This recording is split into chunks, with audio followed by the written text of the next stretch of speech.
El huerto del alma. Según oraba Jesucristo en el huerto de Getsemaní, ¿cuál era esta copa acerca de la cual nuestro Salvador oró? Si es posible, pase de mí esta copa. Algunos de nosotros podríamos considerar que Cristo deseaba, de ser posible, escapar de las agonías de la muerte. Un lugar que se llama Getsemaní, Mateo 26.36. Aunque solo he seleccionado estas pocas palabras como mi texto, voy a procurar proyectar la narración entera ante el ojo de su mente. Una parte de la enseñanza de la Santa Escritura nos informa que el hombre es un ser compuesto, su naturaleza es divisible en tres partes: espíritu, alma y cuerpo. No voy a explicar el día de hoy las sutiles distinciones entre espíritu y alma, ni voy a analizar el eslabón que enlaza nuestra vida inmaterial y la conciencia con la condición física de nuestra naturaleza y el materialismo del mundo que nos rodea. Baste decir que, siempre que se menciona nuestra organización vital, esta triple constitución está significada con certeza. Si observan atentamente, verán que en los sufrimientos de nuestro Señor por nosotros, la pasión comprendió su espíritu, alma y cuerpo, pues, aunque en el último extremo en la cruz sería difícil decir en qué sentido sufrió más, ya que los tres componentes fueron expuestos al límite de la violencia, hay la seguridad que hubo tres conflictos diferentes, de conformidad con este triple atributo de humanidad. La primera parte del doloroso tormento de nuestro Señor recayó sobre su espíritu. Esto ocurrió cuando estaba a la mesa, en aquel aposento alto donde comió la Pascua con sus discípulos. Quienes hayan leído la narración atentamente, habrán notado estas extraordinarias palabras del capítulo 13 de Juan, en su versículo 21, habiendo dicho Jesús esto, se conmovió en espíritu, y declaró y dijo: de cierto os digo, que uno de vosotros me va a entregar. Nadie pudo ser un espectador del conflicto silencioso que tenía lugar en el corazón del Salvador cuando estaba sentado a la mesa. Penetrar en las aprensiones espirituales de un hombre está más allá del poder de cualquier otra criatura, cuanto menos posible es penetrar en los conflictos espirituales del hombre Cristo Jesús. Nadie tendría la menor posibilidad de contemplar estos velados misterios. Da la impresión que estuvo sentado allí por un tiempo, como alguien sumido en la abstracción más profunda. Peleó una recia batalla interna. Cuando Judas se levantó y salió, pudo haber significado un descanso. El Salvador anunció un himno como para celebrar su conflicto, luego, levantándose, se dirigió al Monte de los Olivos. Su discurso a sus discípulos allí está registrado en ese maravilloso capítulo, el capítulo 15 de Juan, pletórico de santo triunfo, que comienza así: yo soy la vid verdadera. Él fue a la agonía con el mismo espíritu gozoso de un conquistador, y, como oró. Esa famosa oración es un estudio muy profundo para nosotros. Debería llamarse, con toda propiedad, la oración del Señor. Su forma y su contenido son igualmente impresionantes. Estas cosas habló Jesús, y levantando los ojos al cielo, dijo: Padre, la hora ha llegado, glorifica a tu Hijo, para que también tu Hijo te glorifique a ti. Da la impresión que acababa de cantar en ese preciso momento un melodioso himno de triunfo, al pensar que su primera batalla había sido peleada, y que su espíritu, que había estado turbado, se había sobrepuesto al conflicto, y que ya era victorioso en la primera de las tres terribles refriegas. Tan pronto como sucedió esto, sobrevino otra hora, y con ella el poder de las tinieblas, en la que no tanto el espíritu, sino el alma de nuestro bendito Señor, sostendría el impacto del encuentro. Esto ocurrió en el huerto. Ustedes saben que después que salió triunfante en este combate mortal, enfrentó al conflicto más expresamente en su cuerpo, padeciendo en su naturaleza física los azotes y los escupitajos, y la crucifixión, aunque en ese tercer caso también hubo una aflicción de espíritu y asimismo una angustia de alma, que mezclaron sus corrientes tributarias. Les aconsejaríamos que mediten en cada una de ellas separadamente, de acuerdo con el tiempo y la circunstancia en las que la preeminencia de cada una de ellas es claramente advertida. Este segundo conflicto que tenemos ahora delante de nosotros, bien merece nuestra más reverente atención. Creo que ha sido bastante malentendido.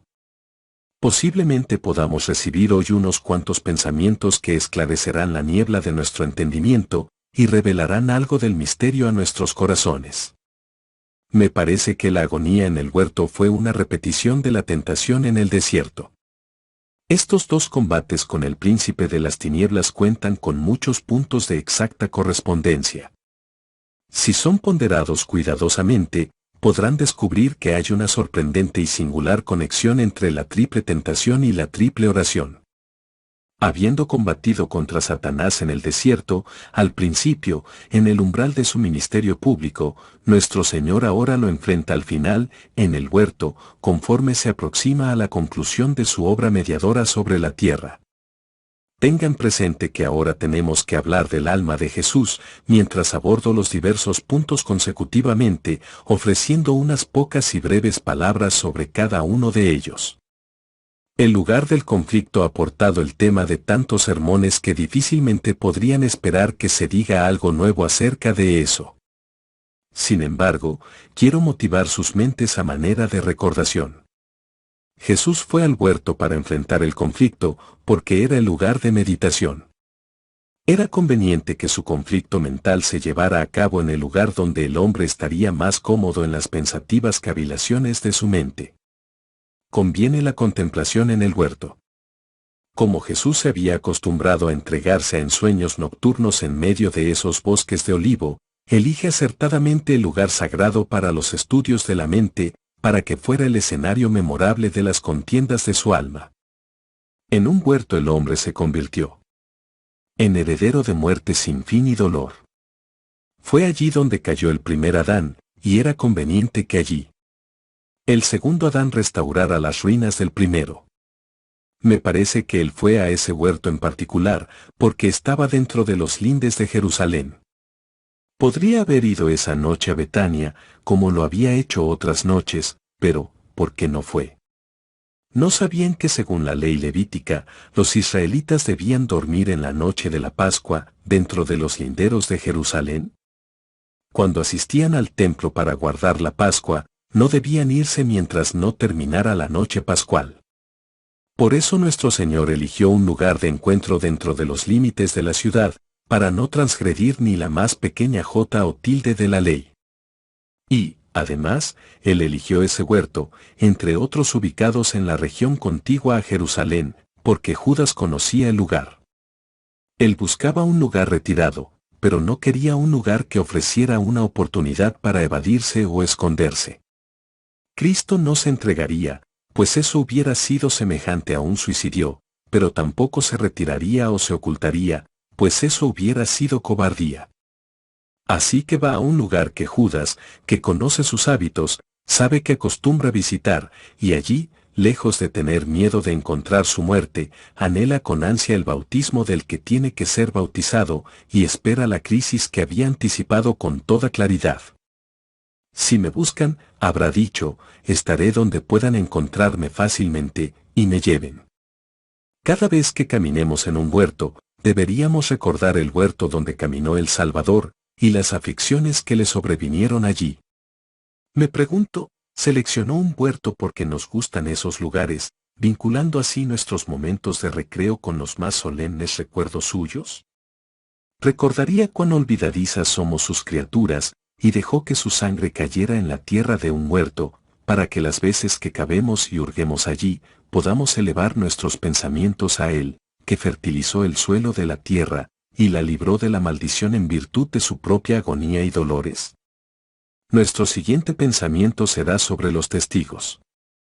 El sufrimiento espiritual de Cristo estaba completamente tras el velo. Como he dicho, nadie podría columbrarlo o describirlo. Pero los sufrimientos de su alma tenían algunos testigos. No el populacho, no la multitud. Cuando vieron su sufrimiento corporal, eso era todo lo que podían entender, por tanto fue todo lo que se les permitió ver. De la misma manera, Jesús les había mostrado a menudo la carne, por decirlo así, o las cosas palpables de su enseñanza, cuando les decía una parábola, pero nunca les había enseñado el alma, la vida escondida de su enseñanza, pues ésta la reservaba para sus discípulos. Y lo mismo sucedió en su pasión. Él permitió que los griegos y los romanos se juntaran a su alrededor en son de burla, y vieran su carne desgarrada, y rasgada, y sangrante, pero no les permitió que le acompañaran en el huerto para presenciar su angustia o su oración. Dentro de ese recinto no había nadie sino solo los discípulos. Y fíjense, hermanos míos, no todos los discípulos estaban allí. Había 120 discípulos, por lo menos, si no es que más, pero únicamente 11 le acompañaban entonces. Esos 11 debían atravesar ese tenebroso torrente de Cedrón con él, y a 8 de ellos se les pidió que vigilaran la puerta, con sus rostros hacia el mundo, sentados y vigilantes. Únicamente 3 entraron al huerto, y esos 3 vieron algo de sus sufrimientos, le contemplaron cuando comenzó la agonía, pero aún así, a la distancia. Él se alejó de ellos a un tiro de piedra, pues debía pisar solo el lagar, y no era posible que el sufriente sacerdotal tuviera un solo compañero en la ofrenda que estaba a punto de presentar a su Dios. Al fin se redujo a esto, que solo había un observador. Los 3 elegidos se quedaron dormidos, pero el ojo despierto de Dios le miraba desde lo alto. Únicamente el oído del Padre estaba atento a los clamores lastimeros del Redentor. Se arrodilló, el Salvador se arrodilló y oró. Cuando únicamente el ojo de su Padre veía a través de la sombra del huerto solitario esa terrible agonía. El Señor de todo arriba y abajo estaba abatido con aflicción hasta la muerte. Luego vino un visitante inesperado. El asombro envolvió al cielo cuando los ángeles vieron a Cristo sudando sangre por nosotros. Da poder a Cristo, dijo el Padre, dirigiéndose a un espíritu con alas poderosas. El asombrado serafín inclinó su cabeza y voló desde los encumbrados mundos. Vino para fortalecer, no para combatir, pues Cristo debía luchar solo, pero aplicando alguna santa bebida, alguna unción sagrada, al oprimido campeón que estaba a punto del desmayo. Nuestro grandioso liberador recibió poder de lo alto, y se levantó para el último de sus combates. Oh, mis queridos amigos, ¿acaso no nos enseña todo esto que el mundo exterior no sabe absolutamente nada de los sufrimientos del alma de Cristo? Dibujan un cuadro de él, esculpen una pieza de madera o de marfil, pero no conocen los sufrimientos de su alma, no pueden penetrar en ellos. Es más, una buena proporción de su propio pueblo no los conoce, pues no pueden entender esos sufrimientos por falta de una comunión espiritual. No poseemos ese agudo sentido de las cosas mentales para identificarnos con las aflicciones que experimentó, e incluso los 3 favorecidos, los elegidos de los elegidos, que tienen mayores gracias espirituales y que por tanto tienen que soportar también los mayores sufrimientos y la mayor depresión de espíritu, aun ellos no pueden atisbar la plenitud del misterio. Únicamente Dios conoce la angustia del alma del Salvador cuando sudó grandes gotas de sangre. Los ángeles la vieron, pero no la entendieron.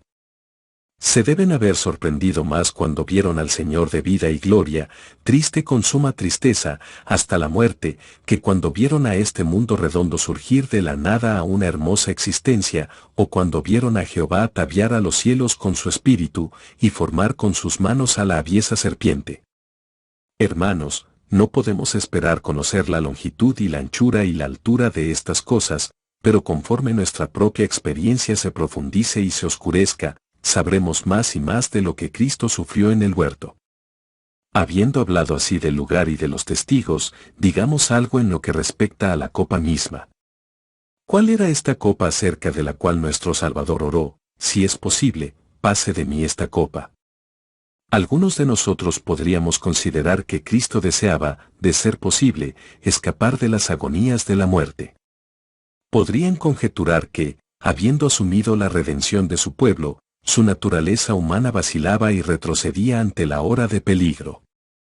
Yo mismo lo pensé antes, pero a la luz de una consideración más madura, estoy plenamente persuadido que tal suposición proyectaría una deshonra en el Salvador. No considero que la expresión, esta copa, se refiera para nada a la muerte.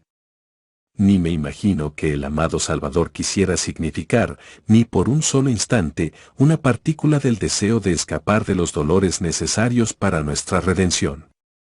Esta copa, me parece, está relacionada con algo completamente diferente. No se refiere al conflicto final, sino al conflicto en el que estaba involucrado en ese momento. Si estudian las palabras, y especialmente las palabras griegas, que son usadas por los diversos evangelistas, pienso que encontrarán que todas ellas tienden a sugerir y a confirmar esta perspectiva del tema. El Espíritu del Salvador fue vejado y triunfó. Hubo a continuación un ataque perpetrado por el espíritu del mal sobre su naturaleza mental, y a consecuencia de ello, esta naturaleza mental se desalentó horriblemente y se abatió. Como cuando en el pináculo del templo el Salvador sintió el temor de caer, así, cuando estaba en el huerto sintió un hundimiento del alma, un terrible desaliento, y comenzó a estar muy turbado. Entonces, la copa que deseaba que pasara de él fue, yo creo, esa copa de desaliento, y nada más. Estoy más inclinado a interpretarla así, porque ni una sola palabra registrada por cualquiera de los 4 evangelistas parece reflejar el menor titubeo de parte de nuestro Salvador en lo relativo a ofrecerse como un sacrificio expiatorio. Su testimonio es frecuente y concluyente. Afirmó su rostro para ir a Jerusalén, de un bautismo tengo que ser bautizado, y cómo me angustio hasta que se cumpla. A la verdad el Hijo del Hombre va, según está escrito de él. No oímos nunca una frase de renuencia o de indecisión. No sería congruente con el carácter de nuestro bendito Señor, aun como hombre, suponer que deseaba que la copa final de sus sufrimientos pasara de él del todo. Además, tenemos otro argumento que yo considero muy sólido. El apóstol nos informa que él fue oído a causa de su temor reverente. Ahora, si hubiera temido morir, entonces no fue oído, pues ciertamente murió. Si hubiera temido soportar la ira de Dios, o el peso del pecado humano, y realmente hubiera deseado escapar de eso, entonces no fue oído, pues ciertamente sintió el peso del pecado, y ciertamente sufrió el peso de la ira vengativa de su Padre. Así que me parece a mí, que lo que temía era esa terrible depresión mental que le había sobrevenido súbitamente, de tal forma que su alma estaba muy angustiada. Él le pidió a su Padre que pasara de él la copa, y así fue, pues no veo en todas las aflicciones posteriores del Salvador, esa singular depresión sobrecogedora que soportó cuando se encontraba en el huerto.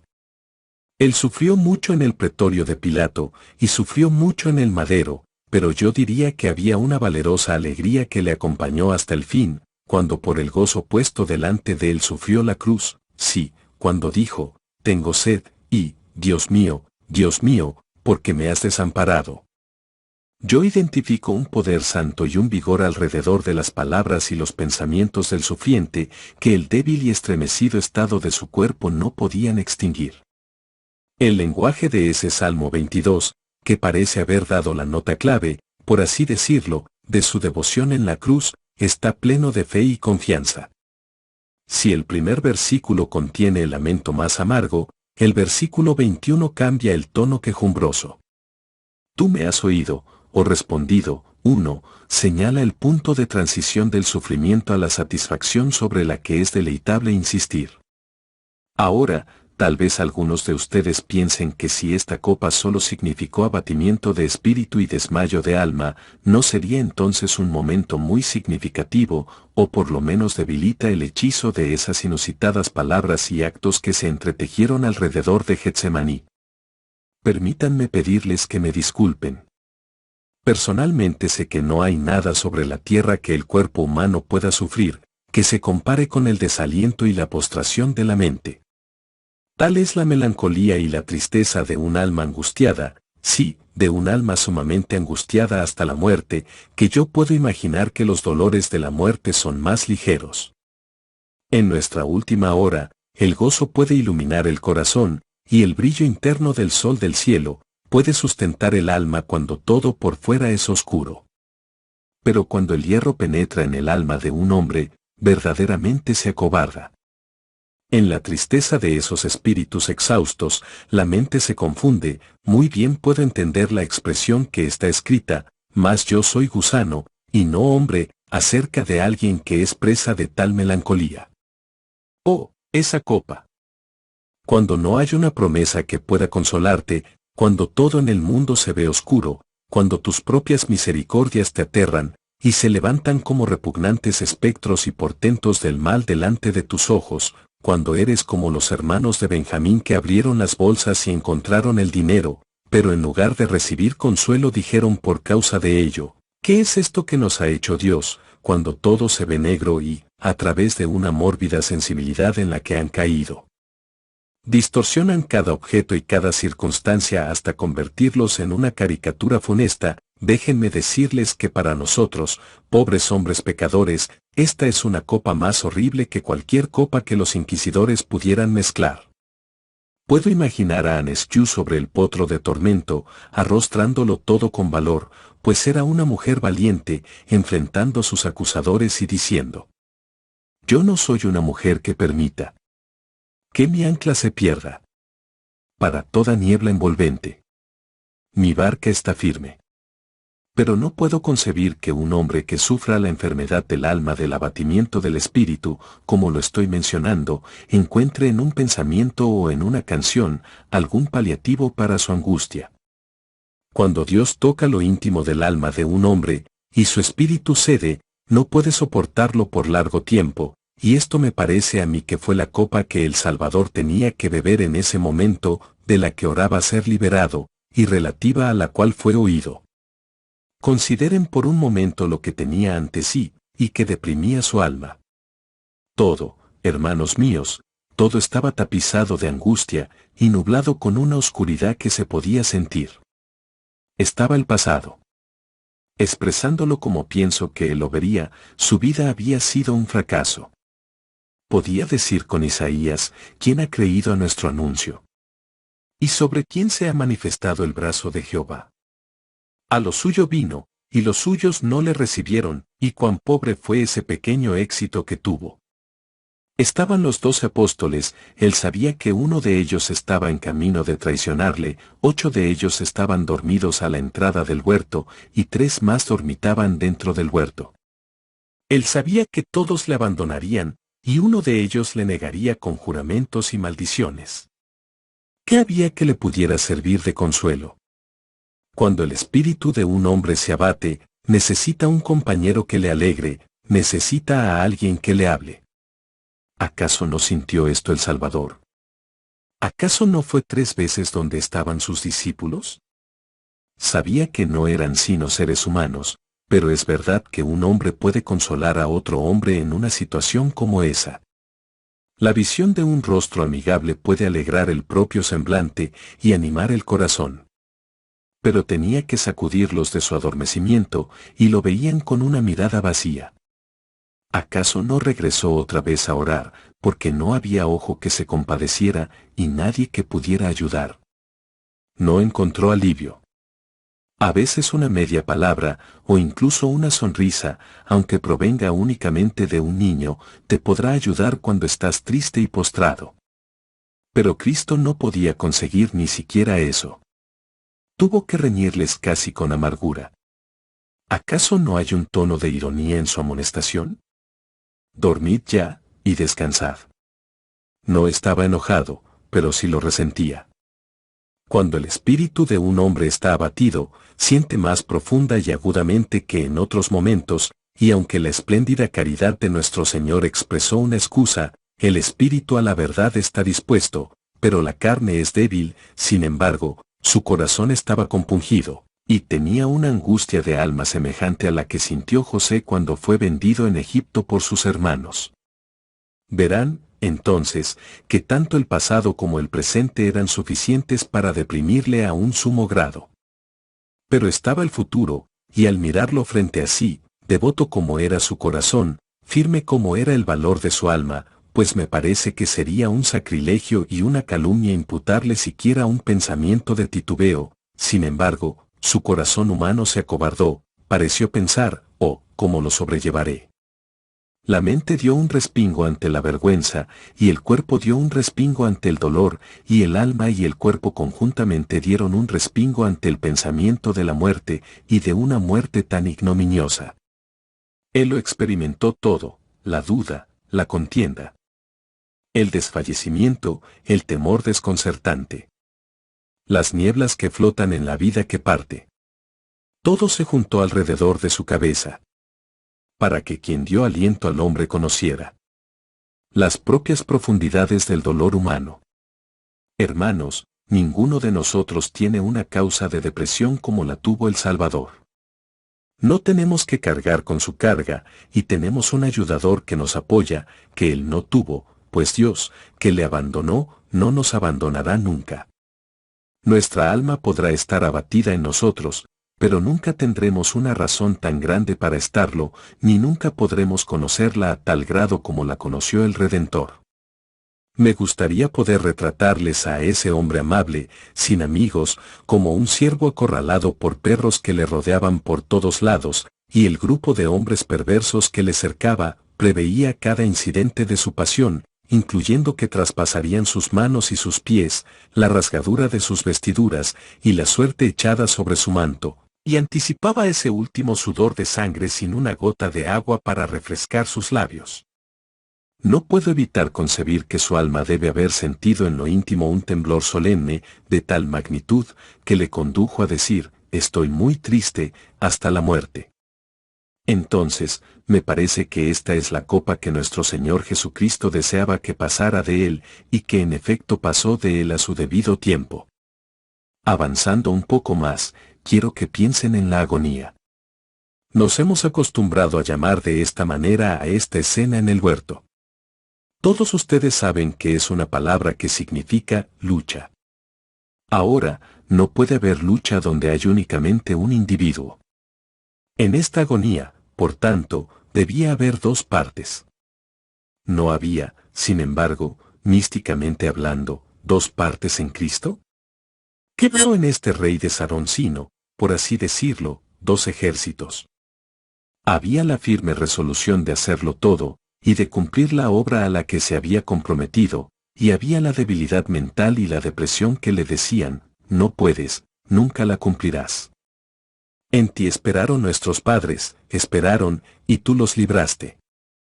Clamaron a ti, y fueron librados, confiaron en ti, y no fueron avergonzados, mas yo soy gusano, y no hombre, oprobio de los hombres, y despreciado del pueblo, de tal forma que los dos pensamientos entraron en conflicto, el encogimiento del alma, y sin embargo, la determinación de su voluntad invencible de seguir adelante con la tarea, y cumplirla. Él agonizaba en esa lucha entre el miedo sobrecogedor de su mente y la noble determinación de su espíritu.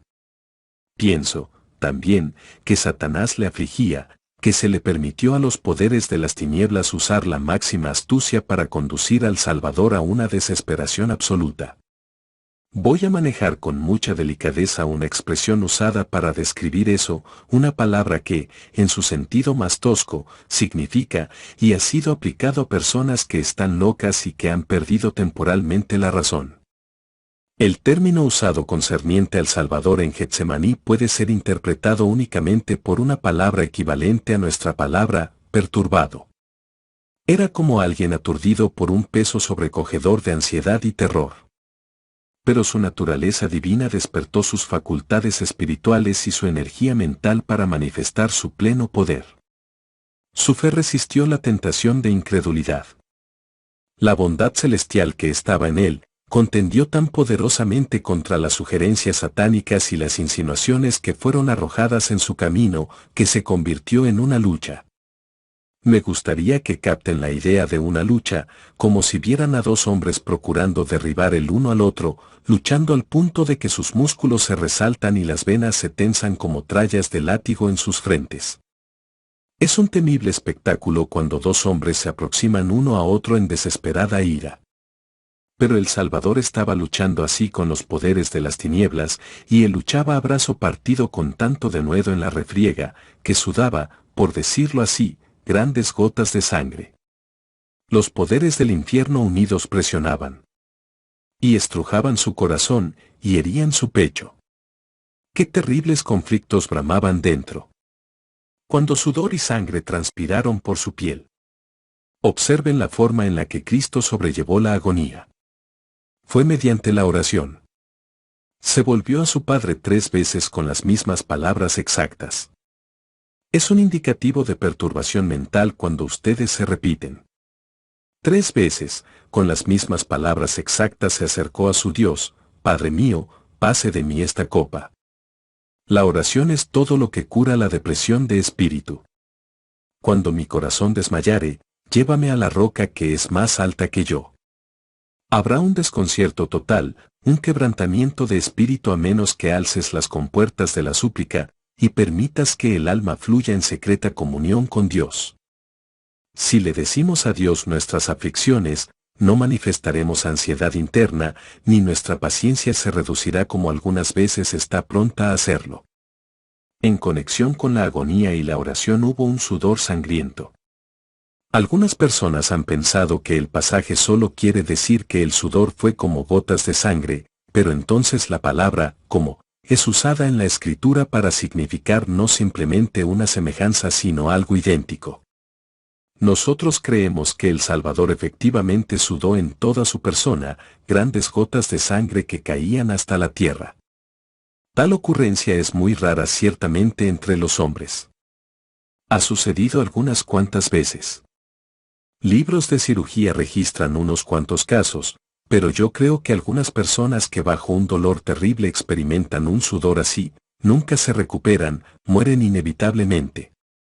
La angustia de nuestro Salvador mostró esta peculiaridad, que aunque sudó, por decirlo así, grandes gotas de sangre que caían hasta la tierra, tan copiosamente que parecían una lluvia carmesí, sobrevivió. Su sangre necesariamente tenía que ser derramada por manos de otros, y su alma se derramó hasta la muerte de otra manera. Recordando el destino del hombre pecador, que tiene que comer su pan con el sudor de su frente, vemos el castigo del pecado impuesto de manera terrible en él, que es la fianza de los pecadores. Cuando comamos el pan de la mesa del Señor el día de hoy, conmemoramos las gotas de sangre que sudó. Con el sudor de su rostro, y gigantescas gotas en su frente, el hombre trabaja por el pan que perece, pero el pan es solo el sostén de la vida. Cuando Cristo trabajó por la vida misma para darla a los hombres, sudó, no el sudor común de la superficie del cuerpo, sino la sangre que fluye del propio corazón. Quisiera tener las palabras para presentarles todo esto de manera eficaz. Quisiera hacer que lo vean, quisiera hacer que lo sientan.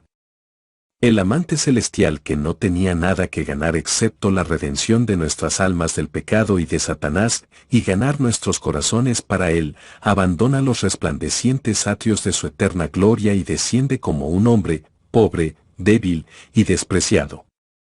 Está tan deprimido ante el pensamiento de lo que falta por hacer y por sufrir, y bajo tal presión de influencia satánica, que suda gotas de sangre que caen sobre la fría tierra escarchada, en ese huerto alumbrado por la luz de la luna. Oh, el amor de Jesús. Oh, el peso del pecado. Oh, la deuda de gratitud que ustedes y yo tenemos para con Él. Si todo el reino de la naturaleza fuese mío. Eso sería un regalo demasiado insignificante. Amor tan sorprendente, tan divino. Demanda mi alma, mi vida, mi todo. Debemos proseguir con la rica narración para meditar en nuestro Salvador vencedor. Nuestra imaginación es lenta para fijarse en esta preciosa característica de la dolorosa historia. Aunque había dicho, si es posible, pase de mí esta copa, sin embargo, poco después, observamos cuán tranquilo y calmado está cuando se levanta de esa escena de postrada devoción. Él advierte, como si con un tono ordinario de voz anunciara una circunstancia esperada: levantaos, vamos, ved, se acerca el que me entrega. No hay perturbación ahora, no hay prisa, no hay alboroto, no hay suma tristeza, hasta la muerte. Judas llega, y Jesús le dice: amigo, ¿a qué vienes? Difícilmente le reconocerían como el mismo hombre que estaba tan triste hacía unos instantes. Una palabra con una emanación de su deidad bastó para hacer que toda la soldadesca cayera de espaldas. Enseguida se vuelve y toca la oreja del siervo del sumo sacerdote, y la sana como en los días más felices cuando estaba presto a sanar las enfermedades y las heridas del pueblo que se juntaba a su alrededor en sus viajes.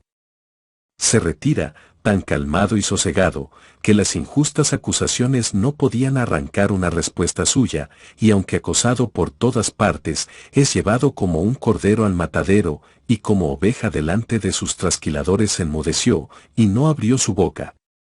Fue una magnífica calma mental la que selló sus labios, y le mantuvo pasivo delante de sus enemigos. Ustedes y yo no podríamos haber hecho eso. Debe haber sido una profunda paz interior la que le permitió enmudecer y estar quieto en medio del ronco murmullo del concilio y el ruidoso tumulto de la muchedumbre. Creo que puedo extraer 20 lecciones, pero si lo hiciera, no serían tan buenas y provechosas como esa única lección que extrae el propio Señor. ¿Cuál fue la lección que él enseñó particularmente a sus discípulos?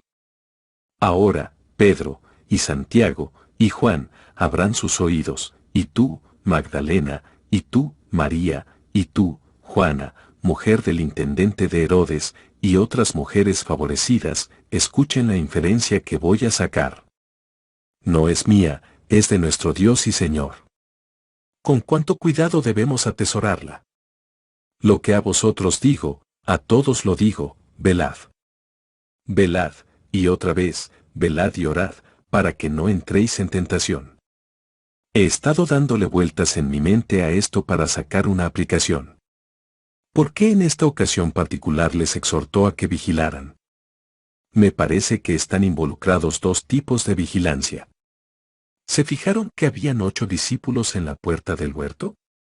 Ellos estaban vigilando, o debieron haber vigilado, y 3 más estaban dentro del huerto, ellos estaban vigilando, o debieron haberlo estado. Pero vigilaban de manera diferente. ¿Hacia dónde estaban viendo los 8? Me da la impresión que fueron colocados allí para que miraran hacia afuera, para que vigilaran que Cristo no fuera sorprendido por aquellos que querían atacarle. Ese podría ser el objetivo por el cual fueron colocados allí. Los otros 3 fueron puestos para vigilar sus acciones y sus palabras, para mirar al Salvador y ver si podían ayudarle, o alentarle o animarle. Ahora, ustedes y yo tenemos motivos para mirar a ambos lados, y el Salvador nos dice cuando contemplamos la agonía, ustedes tendrán que sentir algo parecido, por tanto vigilen, miren hacia afuera, estén siempre sobre la atalaya, para que el pecado no les sorprenda. Es a través de las ofensas que serán conducidos a esta agonía, es por darle la ventaja a Satanás que las aflicciones de su alma serán multiplicadas.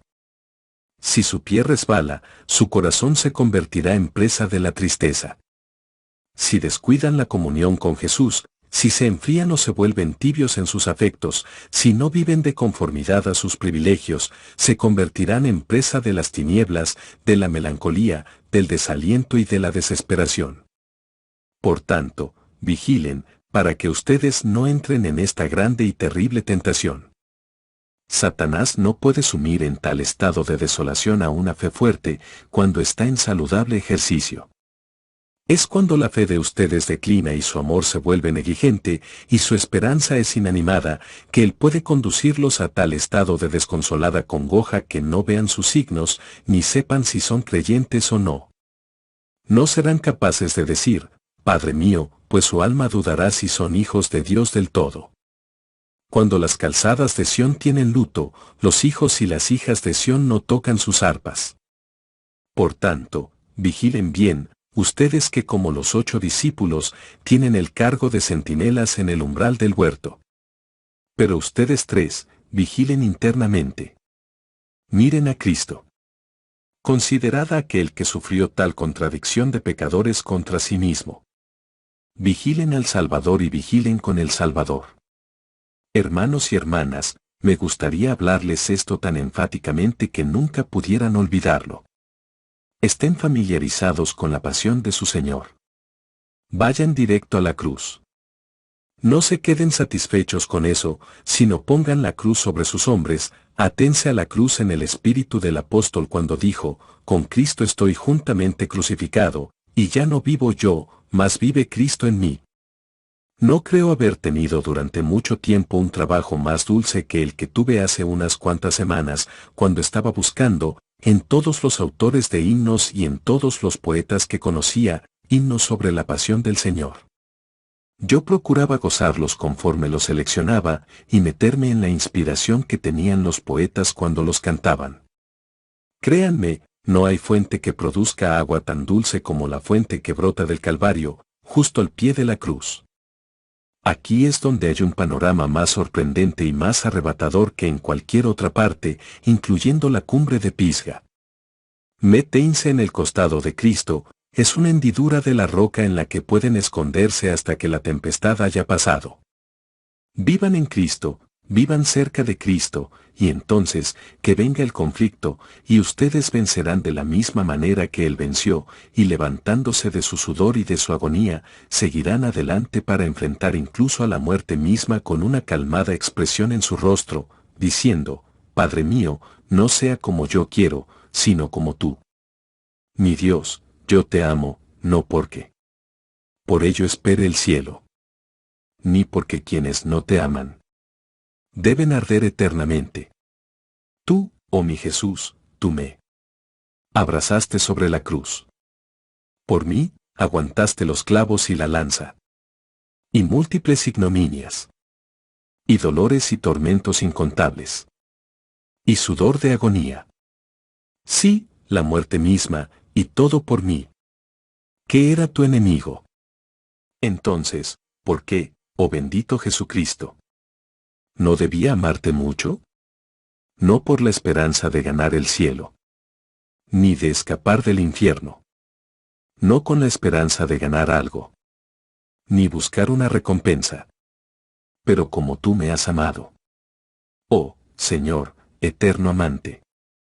Por eso te amo yo, y te amaré. Y en tu alabanza cantaré. Porque tú eres mi amante Dios. Y mi eterno Rey. Yo espero que esta meditación sea de provecho para algunos cristianos atribulados, y también para pecadores impenitentes. O, que el cuadro que he estado tratando de pintar, pueda ser visto por algunos que vendrán y confiarán en este hombre maravilloso, este maravilloso Dios, que salva a todos los que confían en Él. O, apóyense en Él. Si vuestros pecados fueren como la grana, como la nieve serán emblanquecidos, si fueren rojos como el carmesí, vendrán a ser como blanca lana. Solo confíen en Él, y serán salvos. No digo que serán salvos otro día, sino salvos ahora mismo. El pecado que estaba sobre sus hombros cuando vinieron a esta casa, pesado como una carga, será quitado por completo. Mírenlo ahora a Él, en el huerto, en la cruz, y en el trono. Confíen en Él ahora, confíen solo en Él, confíen en Él plenamente. Que no se entrometa ninguna otra confianza. Nadie sino Jesús puede hacer bien a los pecadores desvalidos. Que el Señor les bendiga, a cada uno de ustedes presentes en esta asamblea, y que en la mesa de la comunión, gocen de su presencia. Amén. Porción de la Escritura leída antes del sermón, Mateo 26, 36 a 56. Nota del traductor, Spurgeon cita aquí el Salmo 22, 21, en la versión King James, en inglés, de la Biblia, que dice, For thou hast heard me.